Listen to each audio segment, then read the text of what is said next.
If you're sick and tired of wasting money on windshield wiper fluid, then do this. I've been wasting a lot of money on the big old jugs, you know, about this big of windshield washer fluid. And this most recent time, this thing ended up popping out. So all the windshield wiper fluid just spewed out. I didn't even know this existed. This is windshield washer fluid concentrate. And this is comparable to the Rain-X equivalent, which is pretty awesome. It is much more eco-friendly compared to buying the bigger bottles from the market every time you need windshield washer fluid. And ultimately, this is much cheaper. So with this, all you gotta do is take off this top cap. On the side, it tells you how much you need. But 1/4 of an ounce does 1 gallon. I'll be doing roughly 1 to 2 gallons. So I'm gonna fill this up to 1/2 an ounce. Yep, just like that. And put it into a gallon container.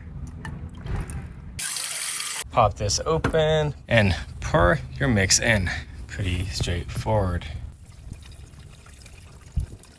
If you want to check this out, I have a link down below for your convenience. And that's all for today. This is Chris. Always appreciate and respect another. I'll see you next time.